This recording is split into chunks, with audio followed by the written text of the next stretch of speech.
अस्सलाम वालेकुम दोस्तों, अभी जो हम बात करेंगे वो दमा के बारे में बात करेंगे। और आप सब लोग जानते हैं कि दमा इंतहाई पेचीदा मर्ज है।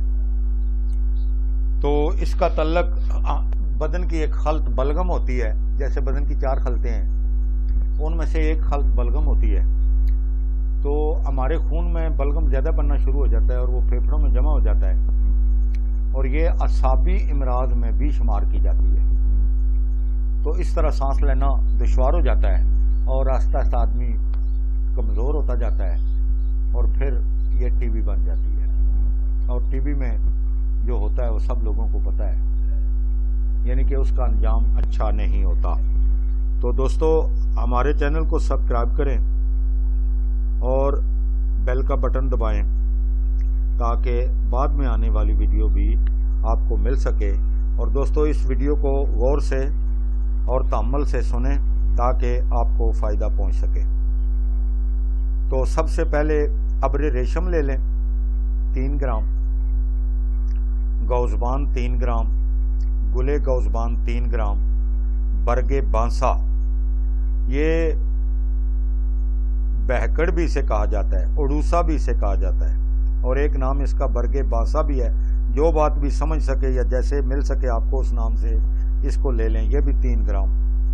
बरगे तुलसी, ये भी 3 ग्राम। अनाब 5 ग्राम। असलुल सूस मकशर यानी मलट्ठी 5 ग्राम।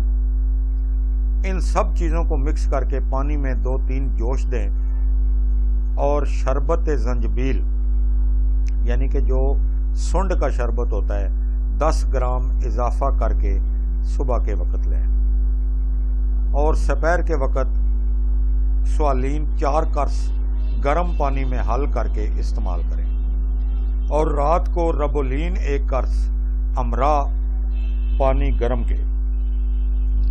तो दोस्तों, दमे में कोई भी ठंडी चीज़ इस्तेमाल करना सख्त नुकसानदेह है। जैसे बर्फ़ का पानी, ठंडा पानी, ये चीज़ लेनी इसके लिए बहुत ही नुकसानदेह है, बल्कि दमा को ये तेज़ कर देती है। और दमे का इलाज होता है वो जम कर किया जाता है। ये दमे की एक किस्म है, इसे दमा कसबतुल रिया कहते हैं। 2 किस्में और भी बाकी हैं जिनकी बात इंशाल्लाह अगली वीडियो में करेंगे। तो इसको जम कर और समझदारी से इलाज करें। इंशाअल्लाह ताला आपको इसमें से 100% फ़ायदा होगा, और दमे और सांस में इंतहाई कमी होगी और आसानी से सांस आप ले सकेंगे। तो अल्लाह ताला आपका हामी और नासर हो। आपका खादम हकीम सुल्तान महमूद। अल्लाह हाफिज़। वालेकुम सलाम।